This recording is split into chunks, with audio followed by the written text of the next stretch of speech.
날씨가 많이 더운데 한 주 동안 어떻게 지나셨습니까? 날씨가 너무 더우니까 지난주에 말씀을 들었던 내용 혹시 기억나십니까? 하나님께서 우리의 마음속 깊은 곳에 있는 그런 생각까지, 그러니까 남의 불행을 마음으로 기뻐하는 것이 죄라 했습니까? 죄가 아니라 했습니까? 기억나시죠? 하나님께서 속으로 남의 불행을 즐거워하는 것을 죄라 하시고 그것을 가볍게 여기지 않는다라고 하셨습니다. 이게 굉장히 중요한 말씀입니다. 우리는 왜냐하면 그런 마음을 나도 모르게 가질 때가 많기 때문에 그렇습니다.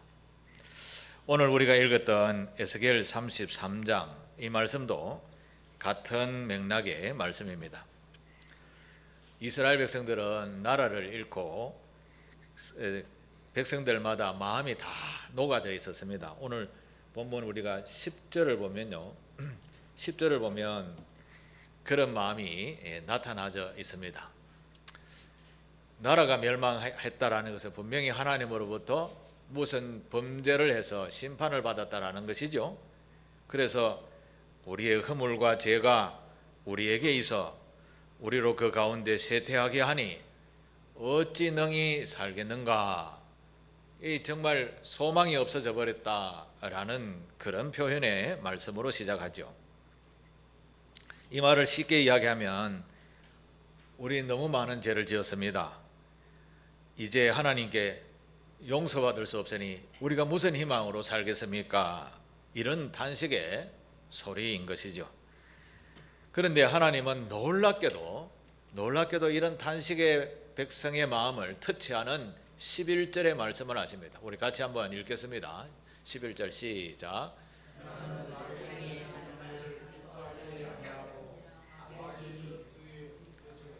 다시 11절 33절 3장 11절 시작.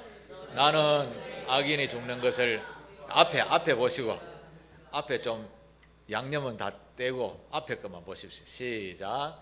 나는 악인이 죽는 것을 기뻐하지 아니하고 악인이 그의 길에서 돌이켜 떠나 사는 것을 기뻐하노라. 아멘. 백성들이 탄식하고 있을 때 하나님께서 악인들, 죄를 지어갖고 더 이상 소망이 없다라고 하는 사람들에게 하나님이 뭐라고 말씀하십니까? 악인이 심판받아서 죽는 걸 나는 별로 좋아하지 않아. 반대로 그 악인이 잘못했다라고 탄식하면서 회개하고 돌아오는 것을 더 기뻐한다, 이런 말씀입니다. 죄인이 소망이 없습니다. 그런데 하나님은 소망을 있다라고 하십니까? 없다라고 하십니까? 하나님은 절망 가운데 있는 우리에게 소망이 있다라고 말씀을 하시는 것이죠. 그러면서 오늘 본문 20절 마지막에 보면 이런 말씀을 하십니다. 앞에 보고 시작. 내가 너희 각 사람을 그 행한 대로 심판하리라. 아멘. 이게 결론입니다. 결론이죠. 사람은 평생을 살면서 예수님처럼 살 수는 없습니다. 우리 모두는 다 죄를 다 가지고 삽니다.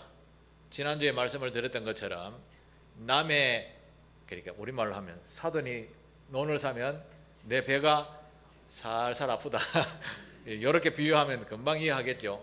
이런 마음으로 남의 좋은 일, 불행, 이걸 내가 기뻐하고 슬퍼하고 이런 것까지도 죄라고 하시니까 우리가 어찌 죄인이 아니겠습니까? 다 죄인일 수밖에 없는 것이죠. 그런데 하나님은 그 마음으로 짓는 죄를 너무 싫어하신다라고 하십니다. 그러면서 너희 행한 대로 심판을 받는 거야. 그런데 하나님은 심판이 목적이 아니고 자기의 잘못을 깨닫고 돌아오는 것을 더 중요시한다라는 말씀이 오늘 말씀의 주된 내용입니다. 자, 그러면 이제 나는 과연 하나님 앞에서 이제까지 죄인일까요? 의인일까요? 이제 대답하지 마시고 다 알아요. 자기 스스로 대답해 보십시오. 마음속으로 나는 과연 죄인입니까? 아니면 하나님 앞에 의인으로 살았습니까? 그런데 보통 사람들은요 이렇게 이야기합니다. 나는 일평생 태어나서 지금까지 오면서 남에게 해 끼친 거 하나도 없어요. 남의 거 훔친 거 하나도 없어요. 남의 것을 뭐 상처 주고 한 것 하나도 없어요. 나는 그래서 죄인이 아닙니다 라고 이야기하시는 분이 있다라는 것입니다. 혹시 우리 중에 그런 분이 계실 줄 모르겠습니다. 정말 대단하신 분입니다. 그러면 그야말로 예수님과 동등된 위치에 있는 분인데, 근데 저도 우리는 그 그림자도 따라가지 못합니다. 하루에도 수십 번 죄를 범하는 자이기 때문에 그렇습니다. 10계명 중에 첫 번째 계명이 무엇이죠? 제가 갑자기 이야기하니까 잘 모르겠죠. 10계명 중에 제일 첫 번째 계명은 나 외에 다른 신을 섬기지 마라, 이런 말씀이죠. 이게 하나님이 유일신이라는 말입니다. 이게 다른 데 기웃기웃하지 말고 하나님만 바라보라는 것이죠. 하나님만 바라볼 때에는 우리가 구원이라는 은혜를 누리게 되는데, 그런데 우리는 그렇지 않지 않습니까? 하루를 살아도 하나님을 제가 잘 섬기겠습니다 하고 새벽부터 기도해 놔놓고 일상으로 돌아서면 자기가 우선되는 삶이 하루 종일 있다가 저녁에 자길 때 보면 오늘도 잘못 살았네 이러고 하면서 하나님 앞에 회개하며 잠에 들게 되죠. 이게 다 우상숭배가 되는 겁니다. 정말 섬세하게 따지면 우리는 그렇게 하루에도 이렇게 하나님을 잘 믿겠습니다 해놓고 하루 종일 우상숭배하다가 또 저녁에는 잘못했습니다, 이런 것이 우리의 현재의 모습인 것이죠. 자, 그러면 이런 삶을 계속 살아야 되나? 에이 모르겠다, 자포자기하는 그런 분이 있다라는 것이죠. 이스라엘 백성들이 포로로 잡혀가가지고 희망이 없다, 소망이 없다, 우리가 그렇게 범죄를 했으니 하나님으로부터 심판을 받아 이렇게 다 쫓겨났지, 여기서 절망 가운데 있는 이스라엘 백성들과 똑같은 모습이죠.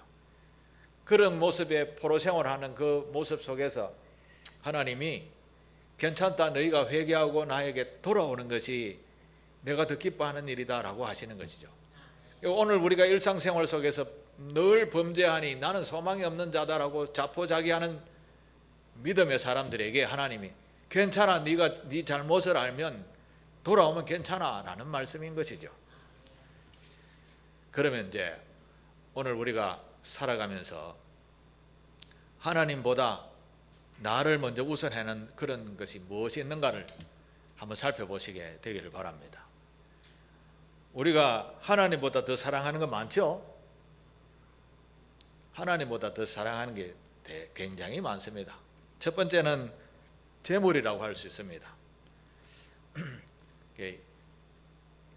여러분, 제가 솔직하게 스스로 한번 대답해 보십시오.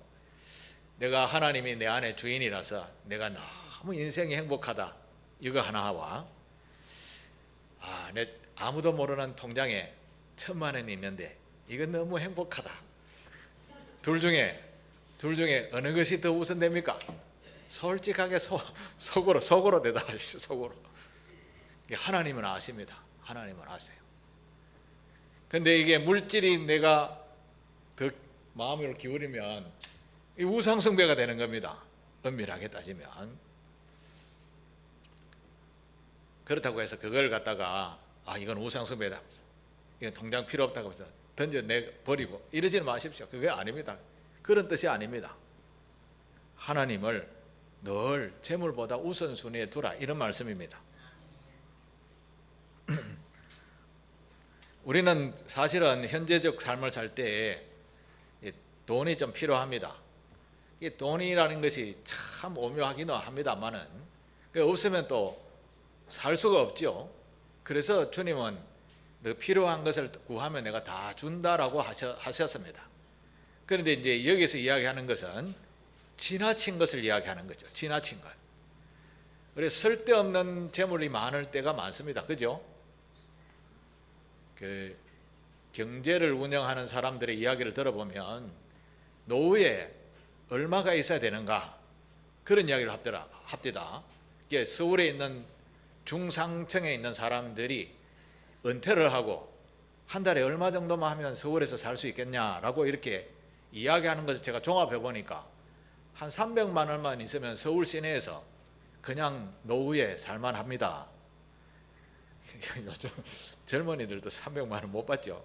그런데 서울은 생활 수준이 좀 달라서 우리 여기보다는 월급을 좀 더 많이 받는 것 같아요. 그래서 저축을 해서 300만 원 나오도록 이렇게 연금 같은 걸 만들어 놓고 사는 것이 안전하게 산다 이렇게 이야기합니다. 그게 이제 일용할 양식이라는 것이죠. 그런데 보통은 대부분 다 그보다 많죠. 그런데 그거는 주님이 원하지 아니하는 것이라는 것이죠. 그래서 일정한 필요한 노후의 대책만 하고 너무 지나친 욕심을 하지 말라는 것이죠. 서울의 아파트 한 채가 로또 복권이 되어도 못 산다 하더라고요. 요즘 얼마나 비싼지. 여러분 아파트 한 채가 20억 이게 말이 됩니까? 제가 2억 같으면 제가 이해를 하겠습니다. 최저는 아니고 보통 보편적으로 20억이 넘는데 그래요. 이거 참. 그런데 그것도 모자라서 또 더 하고 살아가고 있습니다. 근데 이게 이제 하나님보다 물질이 더 앞서니까 하나님이 나중에 그걸 벌하신다라는 말씀인 것입니다. 성서의 내용은 내 마음에 재물보다 하나님이 더 우선되어야 된다 이런 뜻입니다. 그런데 일상에 솔직하게 재물에 더 은혜가 풍성하죠. 시골에 어떤 예수 잘 믿는 집사님이 매일매일 새벽기도 나오셔서 새벽기도 하고 마치고 바로 밭에 가서 열심히 일하고, 요즘 같은 경우는 이제 새벽에 일하시더라고요. 가서 일하고 열심히 살아서 많은 풍성한 열매를 맺어서 살만하게 되었습니다. 이렇게 한 10년이 지났습니다. 어느 날 이 농부 집사님이 새벽기도를 안 나오기 시작하더니만 최근에는 아예 안 나오는 겁니다. 목사님이 궁금해서 어디 불편하신 데 있습니까? 이렇게 이제 물었더니 그 집사님이 하시는 말씀이 이거 하나님께서 복을 주셔서 먹고 살만하니까 자꾸 잠이 많이 오대요. 자꾸 잠이 많이 와서 일어나기가 너무 힘들어서 새벽 기도를 못 나왔습니다. 목사님이 그런 이야기를 듣고 난 뒤에 집사님에게 이런 말씀을 했다고 합니다. 집사님, 하나님이 먹여 살리실 때는 하나님을 찾았었는데 이제는 곡식 창고가 하나님의 자리를 대신한 것이 아닙니까? 이렇게 콕 찍어서 이야기를 했다고 합니다. 이거는 그냥 예지만 우리 일상에서의 모습, 살아가는 모습을 이야기하는 내용인 것이죠. 정말 하나님을 믿고 있습니까? 정말 하나님을 나의 모든 것보다 더 우선하고 있습니까? 그러면 하나님이 무지한 복을 줄 줄 믿습니다. 그 복이 3대까지 내려갑니다. 성세의 약속인 것이죠. 그런데 반대로 하나님보다 재물을 우선하고 하나님보다 우선하는 게 더 많아지게 되면 오늘 20절에 뭐라고 했습니까? 행한 대로 심판을 받는다라고 하셨습니다. 그래서 우리는 제일 가까이 있는 재물, 이 재물에 대한 관리를 잘 하시게 되기를 바랍니다. 작은 욕심은 괜찮아요. 일용할 양식을 위해서는 열심히 일하는 괜찮습니다. 지나친 것을 이야기하는 겁니다. 100억에다가 1000억, 이거는 죄가 됩니다. 그러니 하나님 앞에 자신의 마음을 잘 다스리는, 재물에 대한 마음을 잘 다스리시게 되기를 바랍니다. 또 한 가지 더 있습니다. 하나님보다 내 자아를 더 사랑하는 것이 있습니다. 좀 실제적으로 이야기하면 자존심이 강한 사람들이 많습니다. 사실 자존심 없는 사람이 어디 있겠습니까? 그런데 이것은 하나님의 말씀입니다 라고 했을 때 자기 자존심을 내려놓을 줄 아는 사람이 되어야 되는 겁니다. 그런데 이 자기 자존감을 하나님 말씀도 이렇습니다 해도 안 들어요. 그게 그러면 하나님을 우선하는 것입니까? 하나님을 자기 자선으로 두는 것입니까? 이게 실제적으로 우리에게 너무 많다라는 겁니다. 스스로 한번 가만히 생각해 보십시오. 나는 하나님의 말씀을 전적으로 내 모든 자존감보다 더 우선하는가? 이거 잘 안 되거든요. 근데 이거는 잘 안 되기 때문에 기도를 하셔야 됩니다. 하나님, 나는 이 자존감 때문에 참 안 될 때 너무 많습니다 라고 솔직하게 고백하면서 하나님을 늘 우선하는 자의 삶을 살게 하옵소서, 그렇게 기도하셔서 이겨내시게 되기를 바랍니다. 그리고 다른 사람들이 나를 이렇게 비평, 에이 저 사람 저렇단다 이런 소리가 들렸을 때 여러분의 마음은 다 어떻습니까? 우리 마음은 다 어때요? 엄청나게 화가 날 때가 있고 칭찬하면 엄청나게 기뻐할 때가 있습니다. 표현할 때도 있고 표현하지 않을 때도 있겠지만 이것도 지나치면 하나님보다 나를 우선하는 것이 되기에 그것도 죄가 된다라는 말씀입니다.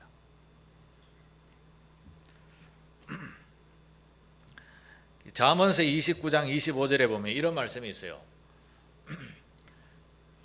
잠언 29장 25절에 보면 사람을 두려워하면 올무에 걸리게 되거니와 여호와를 의지하는 자는 안전하리라.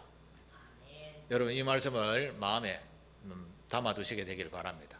사람을 두려워하거나 사람을 경계하거나 사람을 비평하거나 사람을 가지고 왔다 갔다 하면 반드시 거기에 대한 올무가 온다라는 것입니다. 그러나 이 모든 불편한 것들이 있다 하더라도 여호와 하나님께 그냥 맡기시고 그것을 내가 판단하지 말고 하나님께서 판단하도록 놔두시고 자기는 여호와만 따르겠나이다 이렇게 할 때 단잠을 자게 되는 겁니다. 남에게 욕을 하거나 남으로부터 칭찬을 받으면 더 좋겠지만 비평을 받으면 잠을 못 이룹니다. 여러분 그렇지 않습니까? 하나님의 말씀으로 비평을 받으면 마음이 그래도 그건 내가 잘못이고 죄인이니까 한번 인정하면서 잠도 잘 자요. 그렇지만 사람에게 또 그렇게 한번 소리를 들으면 이 잠이 안 옵니다. 그 마음이 무슨 마음일까요? 원수 맺는 마음이 있어요. 원수 맺는 마음. 한번 두고 보자. 이런 마음이 있다라니까요. 그런데 우리는 일상에서 이런 일들이 너무 많은데 이걸 죄라 여기지 않는다라는 것이죠. 우리가 행할 때 남의 것을 훔치는 것만 죄라 여기는 그런 의식이 너무나 강해서 우리 스스로 자아와 자신의 마음, 비평 이런 것까지도 다스릴 줄 알아야 되는데 그렇지 못하다라는 말씀입니다. 이걸 죄가 된다라는 것이죠. 또 한 가지 더 말씀을 드리면 이렇게 예를 들어서 집사님들 내일 월요일 날에 교회 나와서 대청소 한번 합시다 이렇게 제가 예를 들어서 성도님들을 불렀다라고 하면 요즘처럼 더운 날에 일상생활 하는 게 더 힘든데 목사님이 나오라 했다. 그래서 나의 일상을 깨뜨리는 평안함을 깨뜨리는 목사님의 말씀을 좋아할까요? 싫어할까요? 무슨 말을 하고자 하는가 하면 우리에게 일상을 깨뜨리는 무언가가 오면 싫어한다라는 것이죠. 예를 들어서 월요일 날 예배를 드리겠습니다. 다 모이십시오 하면 왜 예배를 월요일 날 드리노? 왜 그러냐 하며 자기의 스케줄이 깨어지는 것, 즉 평안함이 깨어지는 것, 안락함이 깨어지는 것 이런 것을 싫어한다라는 말씀입니다. 하나님에 대해서 하나님께서 우리에게 요구하는 여러 가지 교훈들이 있는데, 봉사해라, 섬기라, 다스려라, 이웃을 도와라, 이런 말씀을 하면 하기 싫어해요. 왜냐하면 내 평안함을 깨뜨리기 때문에 그렇습니다. 이것 또한 잘하면 죄가 된다라는 이야기입니다. 오늘은 보이지 않는 하나님보다 우선하는 것을 죄라, 그런 말씀을 드리고 있는 것입니다. 그러면 우리는 하나님을 생각할 때 어떻게 생각하고 살아야 되는가? 예수님께서 말씀을 잘 하신 것이 있습니다. 누가복음 10장 27절에 보면 이런 말씀을 하셨지요. 같이 읽겠습니다. 네 마음을 다하며 목숨을 다하며 힘을 다하며 뜻을 다하여 주 너의 하나님을 사랑하고 또한 내 이웃을 내 자신과 같이 사랑하라 하였나이다. 아멘. 내 이웃을 내 자신과 같이 사랑하라 말을 조금 해석을 하면 그건 이해입니다. 제 친구가 옆에 살다가 갑자기 응급 상황이 생겼습니다. 그러면 앰뷸런스가 와서 데려가야 되겠죠.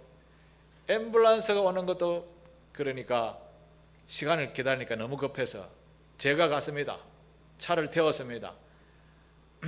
비상 그 깜빡이를 켜고 막 달립니다. 병원까지. 요 정도까지는 봉사할 수 있습니다. 그런데 이제 병원에 데리고 가서 치료를 받고 대신 돈 내줘야 되고 뭐 하고 이렇게 하려면 이제 자기에게 실제적으로 영향력이 오잖아요. 요즘은 뭐 어떤지 모르겠는데 일단은 응급실에 가면 뭐 접수를 하고 돈을 내야 이 치료가 시작이 되어지고 이렇다 하더라고요. 그러니까 내가 직접적으로 그 어려운 이웃을, 그렇게 친한 친구를 병원에 모시고 가서 치료받게 한 것, 내가 만약에 그렇게 누웠다라고 할 때 나는 당연히 나의 돈을 아끼지 않고 치료비로 내놓을 수 있죠. 친구가 그랬다, 아끼지 않고 다 내놓을 수 있느냐? 그것도 친구가 아니고 이웃 사촌이다. 평소에 별로 좋아하지 않는 사람이 그랬다. 이웃을 내 몸처럼 사랑할 수 있냐? 그 말씀인 것이죠.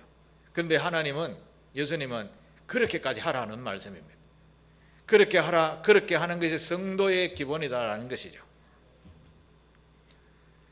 그러면서 예수님께서 비유로 설명하는 말씀이, 유명한 말씀이 있죠. 선한 사마리아 사람 이야기 있죠. 그게 누가복음 10장에 나오는 이야기입니다. 10장 30절에 보면 어떤 사람이 예루살렘에서 여리고로 내려가다가 강도를 만났는데 강도들이 그 옷을 벗기고 때려 거의 죽은 것을 버리고 갔더라.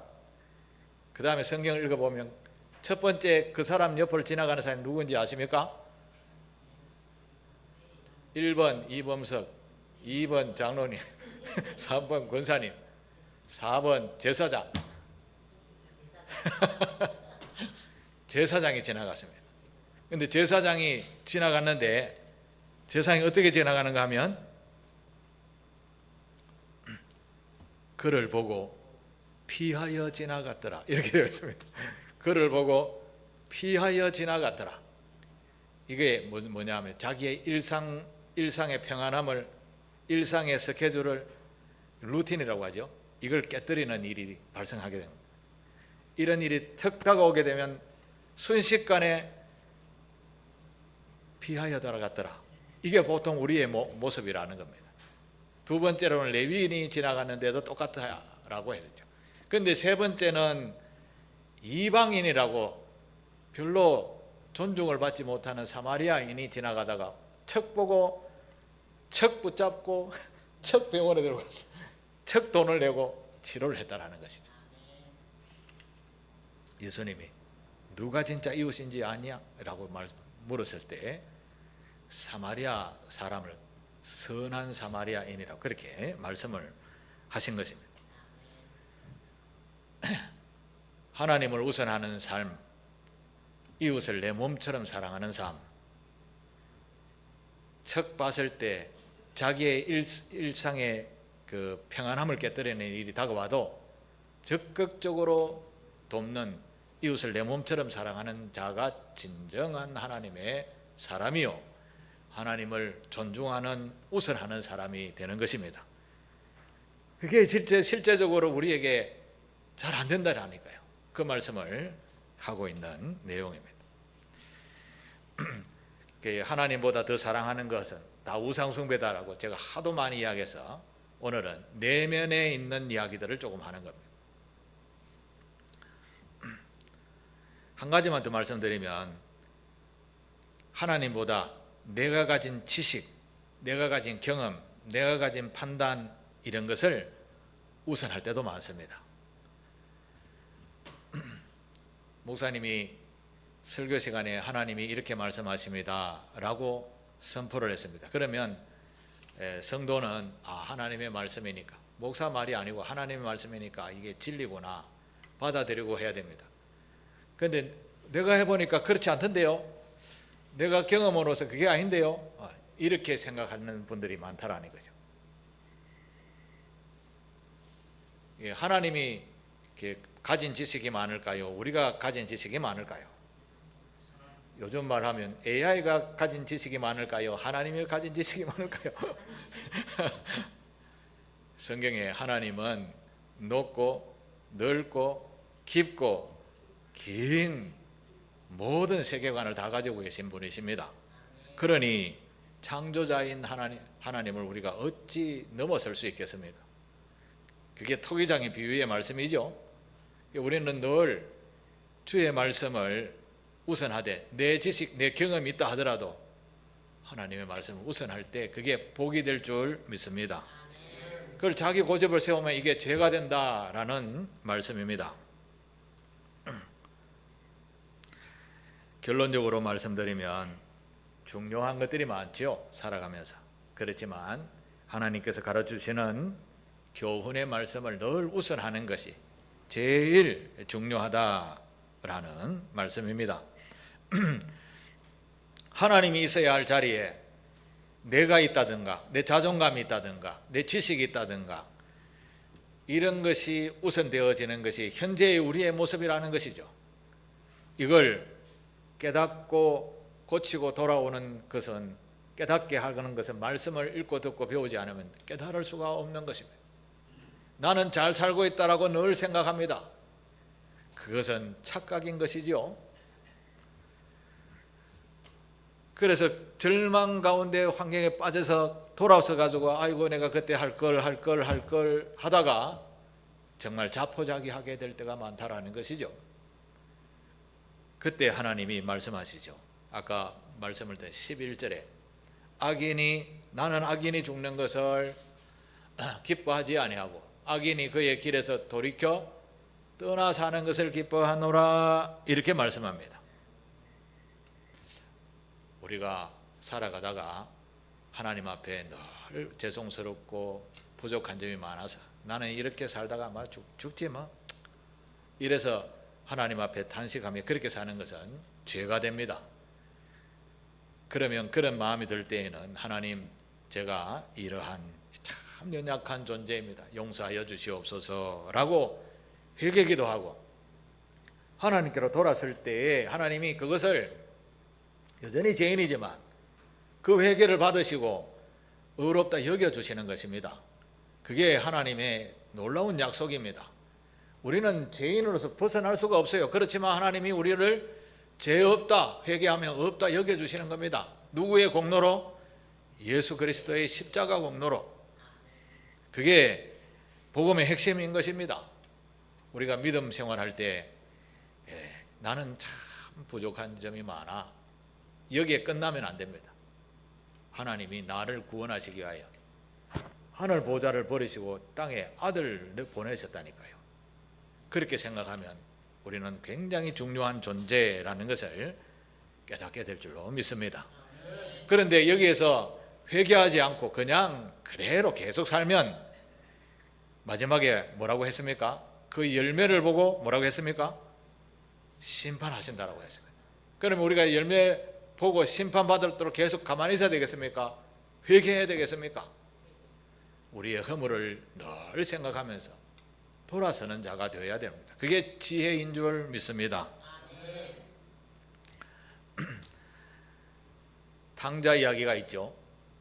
탕자가 아버지 뜻대로 안 하다가 결국은 집 나가가지고 고생 우리말로 개고생하다가 집에 돌아왔습니다. 돌아와서 나중에 깨닫게 되죠. 근데 안 돌아왔으면 어떻게 될까요? 숙자로 사는 거죠. 숙자로. 지혜 있는 자는 오늘 하나님이 하시는 말씀을 듣고 하나님이 악인이 그냥 길에서 죽는 것을 기뻐하는 것이 아니고 심판받아 죽는 것을 기뻐하는 것이 아니고 회개하고 돌아오는 것을 더 기뻐한다라는 말씀을 우리 마음에 새기고 죄인이죠. 전부 다. 그렇지만 아버지 하나님 용서하여 주옵소서 돌이켜 할 때 하나님이 기뻐하시고 용납해 주시는 놀라운 사랑의 하나님이심을 명심하시고 늘 하나님을 우선하시고 주인 삼아서 복을 얻는 저와 여러분 되시기를 축복합니다. 이제 마지막으로 제가 앞에 오늘 말씀을 생각하며 기도 제목을 몇 가지를 이렇게 썼습니다. 이거 보고 우리 같이 한번 기도하고 마치도록 하겠습니다. 첫 번째가 주님 제가 죄라고 생각하지 않았던 죄를 보게 하여 주옵소서. 제 마음속에 주님보다 더 사랑했던 것을 내려놓게 하옵소서. 오늘부터 다시 주님을 제 삶의 첫 자리에 모시고 살게 하옵소서. 우리 같이 소리 내어서 하나님 앞에 잠시 1분 정도 같이 기도하겠습니다. 같이 기도합니다. 사랑의 하나님 아버지 홀로 높임을 받으소서. 오늘 말씀을 통하여서 우리 내면에 아버지 하나님을 제대로 섬기지 못하고 죄인의 모습으로 살았던 것에 대해서 깨닫지 못하고 살았던 마음들을 가르쳐 주셔서 감사합니다. 제가 죄라고 생각하지 않았던 죄를 가만히 주님 앞에 서서 회개할 수 있게 도와주시고 알게 하여 주셔서 용서함을 받게 도와주옵소서. 또 사실 마음에서 주님보다 더 사랑했던 것이 너무 많았었습니다. 하나하나 그것을 깨달아 알고 내려놓게 도와주시옵소서. 그래서 오늘 이후로는 우리 하나님이 나의 인생의 제일 우선입니다 라고 모시며 살아가는 복이 있는 성도가 되도록 은혜 내리워 주시옵소서. 그리스도 예수의 이름으로 기도드리옵나이다. 아멘. 사랑이 많으신 하나님 아버지, 부족하고 연약한 저희들에게 귀한 교훈의 말씀을 허락해 주셔서 감사드립니다. 너희가 행한 대로 심판을 받으리라 라고 제목으로 우리에게 전해주시면서 우리가 평소에 별로 중하게 여기지 않았던 마음으로 짓는 죄까지 가르쳐 주셔서 감사드립니다. 아버지 하나님, 주님 앞에서 늘 일어날 때 기도하고 잠잘 때 기도하면서 동일한 하나님의 은혜를 찬송할 그날까지 아버지 하나님께서 지도하시고 인도해 주옵소서. 우리의 마음에 있는 모든 찌든 자포자기하는 마음까지 다 도말시켜 주시고 회개하고 주님 앞에 돌아와서 주님으로부터 인정받는 복된 성도들 되도록 은혜 내리워 주시옵소서. 예수님의 귀하신 이름으로 기도하옵나이다. 아멘.